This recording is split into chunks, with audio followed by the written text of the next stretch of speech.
Hello everybody and welcome back to World of Warships Legends. My name is Spartan Elite 43 and tonight we have our very first look at the new Tier 7 British heavy cruiser, the Albermarle. So, with that being said, let's look at our commander. We are running Bruce Fraser. We have Nikolai Kuznetsov and Norman Scott as our inspirations. We are running Beyond Range, Igniter, Light Fortress, Fixated, and Fully Packed. Okay? Let's look at the ship itself. We are running Aiming Systems Mod 1, Steering Gears Mod 2, Steering Gears Mod 3, and we are running Gunfire Control System Mod 2. Alright, so let's look at the loadout. First of all, we are running the radar instead of the plane. We are running Community Contributor Flag, and I made my own camo for the Santa 21s, which actually, I honestly like the look of this thing. So, yeah, we'll go with that. Now, survivability, 43,800 hit points. 19% torpedo damage reduction, so not too shabby on that side of things. Artillery, you got 9 203mm guns, a maximum firing range with this build of 18.5, a reload time of 12.5 seconds, which is not particularly good for 8-inch guns, and the 180-degree turn time is just 20 seconds, so not too shabby there either. HE shell damage max is 3,300, which is nice. The fire setting chance is really high at 20% with this build. And AP shell of 4,500 max. It's got secondaries of 114 millimeters. You've got 12 of them. They reach out to 5.2 kilometers and they reload in 3 seconds. So very, very good in that sense. Okay, so torpedo launchers. You get 533mm torpedoes. You get 8 of them, 1 quad launcher off of either side of the ship. They reload in 96 seconds, so a little over a minute and a half. And the maximum damage is 15,533. Their average torpedo detectability, so 1.3 kilometers, and a torp range of 10 kilometers, which is nice. Torpedo speed on the slower side, but average kind of, at 62 knots. Maneuverability. 34 knots top speed, essentially. You've got a terrible turning radius. It's worse than battleships. But with our build, with the double turning build, we have gotten it down to 5.1 rudder shift, which is serviceable at range. Keep that in mind. You want to keep this thing at some sort of range. Otherwise, you're going to get picked apart hard. Okay, concealment. 11.5 kilometers. So not particularly good, but again, we didn't go for concealment on this ship. We went for turning because we're going to be firing our guns a lot, so it didn't really care for the concealment too much. All right, detectability by air is 7.2, and the guaranteed is always 2. Detectability while firing in smoke, 6.8. Armor. Let's take a look at this because it's very interesting. First of all, bow and stern armor is only 25 millimeters, meaning everything 15-inch and above can go straight through the bow. Which is definitely not preferable. Basically, every battleship and some cruisers can go straight through your bow and citadel you. Get rid of that, and these, and this, and this, and that shows you your ridiculously horrendous citadel. It's very, very large and extends very, very high above the waterline, especially in the middle of the ship. If you're aiming at this ship, you want to get a citadel, hit between the smokestacks. Absolutely devastating.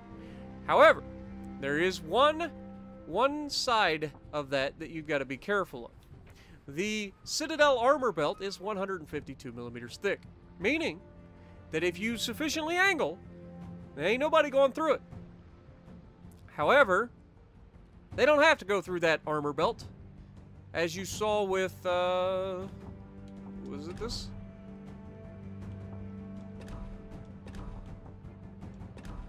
There we go. So that's the deck armor. Okay, so as you can see, it's not particularly amazing armor. It's 27 millimeters, okay, so you're going to be able to be not overmatched by 15-inch guns, so that's good. You can bounce a lot of 15-inch guns as long as you're sufficiently angled. And then if they hit your belt, which is not necessarily the smartest play, if they actually hit your belt, then you can bounce even higher. But, I'm just saying, this thing tends to get deleted.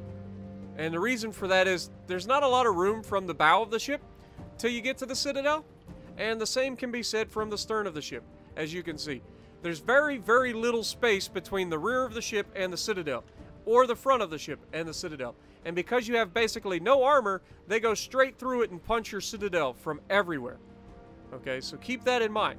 It's my biggest gripe about this ship, in my opinion. So let's move over to the armor viewer, or the overview, sorry. Sequential torpedoes, that's the British thing. It's got good concealment for the ship, but again, we didn't go with the good concealment. We went for the guns and range, keeping at a distance. And Pyromania, above average HE chance for the shells, so we already talked about that. Albermarle, a project for a well-protected heavy cruiser drafted shortly after the outbreak of World War II. One of the fundamental differences in comparison to ships of previous operations or generations was the placement of the main battery guns in 3-gun turrets rather than double-gun turrets. She was designed in 1940 and was never built.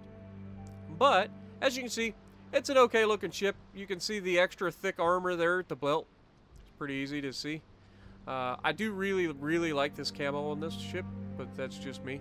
Maybe you guys will have a differing opinion. So, with that being said, let's get to the gameplay.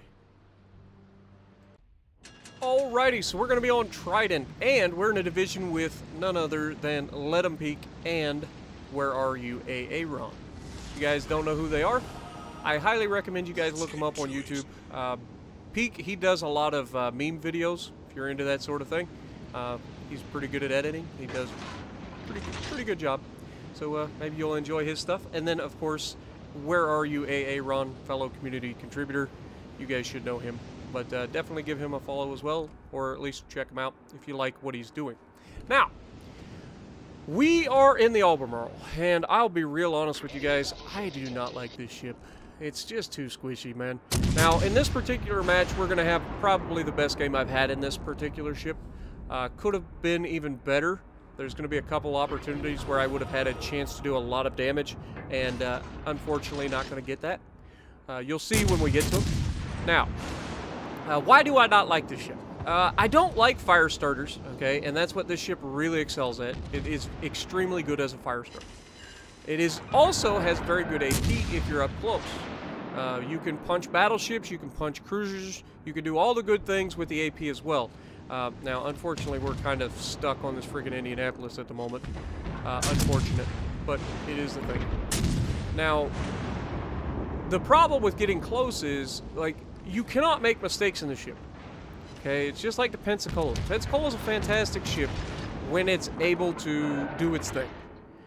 But one mistake, and you're back to port. And it's the exact same thing with this thing. I've been dev struck more in this ship in the first, 30 matches that I've played it? Something like that. Not even 30. I wouldn't say it's 30. Probably closer to like 10 matches that I've played in this thing. And I've already been dev struck like 3 or 4 times. It's real not fun. Really not fun. And so, if you like living on the edge of existence, then maybe this ship's for you. But personally, it's just not for me. Now, and the reason I say this, and look at this dispersion. Like, we have taken some of the dispersion away in this thing in order to go for range and being able to reach out and touch people. And honestly, in this game, the dispersion was godly. Just absolutely godly. Fantastic dispersion, all the way. And so I feel like I've got the optimal build for this thing currently.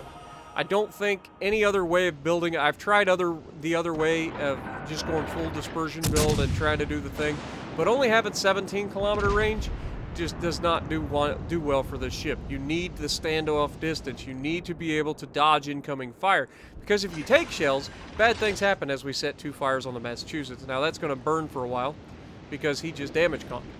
So we're going to be able to get some good damage off him. We're going to start focusing the Gneisenau. And like I said, early in the match, this is what you're going to be doing more often than not. Then, as the match progresses, you can start to take over the pushing role. And then you'll be able to really show this thing in action. It's fun. It can be really fun. But it's also extremely frustrating to play, as any of the CCs who saw me type in the CC chat in Discord can attest to. Like, I'm not a fan of the ship. It's just too dang squishy for me. But, as I said, you go from you're looking for opportunities to push. When you're fire starting like this, you should always be looking for those opportunities. You're kind of a sheepdog. You want to kind of lasso everybody, round up everybody into one area. That's what we're doing. By setting fires where we can, we're trying to squish everybody together.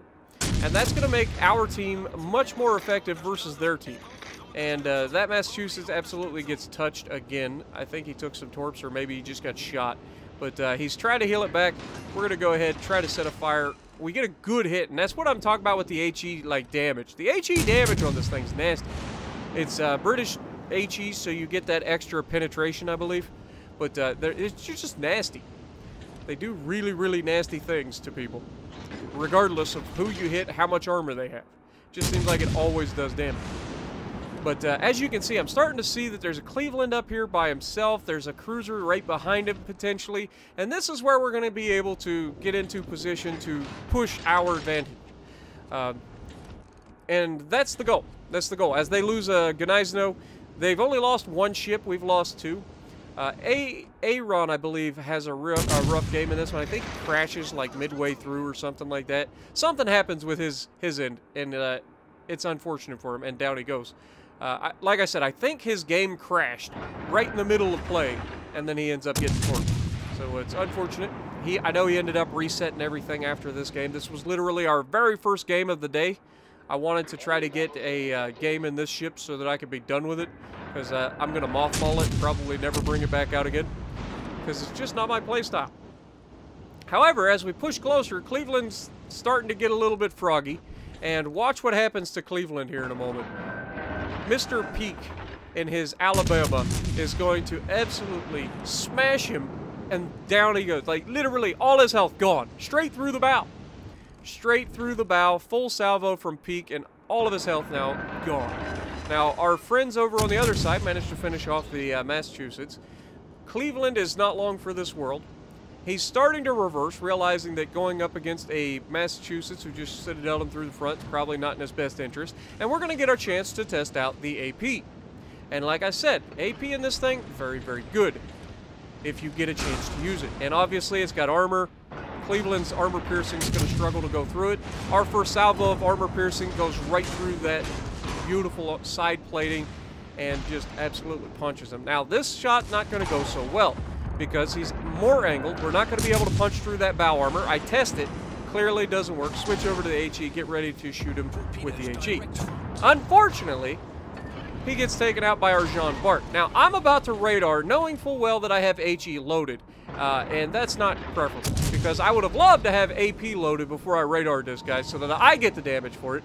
We set a fire, and incoming from Peak. Yeah. Really?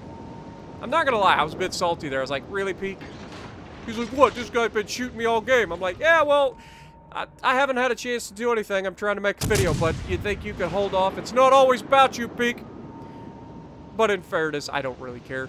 It's just, it's one of those things. We rib each other all the time. A lot of people give us a little bit of crap when they hear us live. They're like, oh my God, these guys are just so toxic to one another. It's not really toxic. It's just guys having fun and making fun of one another.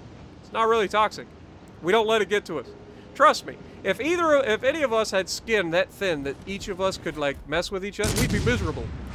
But we've got the Helena out here broadside. Again, we have the HE loaded. I was expecting the battleship, but we'll take it. And that just goes to show you how nasty this HE is. 6 penetrations, over 4,600 damage. We set the fire and killed him. Iowa takes a shot at us. No problem dodging that. At any sort of range, like I said, this thing is very, very difficult to contend with. As long as you set it up for turning. You need it in this ship, because it's the only thing keeping you alive. You need to avoid all of the shells that you can. And then you have that extra perk for reducing damage just in case. Because you're going to take hits, and most of the hits that hit this ship are going to be citadels if they're of any sort of caliber. Cruisers, unless you're flat broadside, you don't really have to worry about them. But battleships will go straight through the bow, straight through the deck, straight through the corners. Like, they just absolutely wreck you. Now, we've got the Lightning pushing our team. We're going to try to reach across the map. He looks pretty good. Shouldn't need to touch him. Got a couple cruisers there to fight him. Surely those 2 cruisers can fight one. destroyer, right? 2 destroyers, first 2 cruisers, and a destroyer. I feel like our team should be able to handle that. Plus, Peak's there and another battleship mid-ship to kind of be able to help provide supporting fire. The first destroyer goes down, leaving just 2 destroyers and the cruiser back there. Or no, 2 destroyers and the Iowa that I'm fighting. So we go ahead, we're going to shoot at the Iowa again, start burning them if we can. Of course, now that we've now that we've got him to damage con, my RNG just goes to absolute crap. Not allowed to sit at, or not allowed to get fires at all. It's just the way it goes. I don't know about you guys, but it happens to me every time, no matter what ship I'm in. Once I get somebody to burn a damage con, I'm just not allowed to set any more fires. And then the next person to hit him, guaranteed to get 3 fires. It's just the way it goes. Just the way it goes, man. But we're closing the distance. I don't want to stay in the cap. I know Peak's getting ready to say, oh, I'm just going to jump in the cap.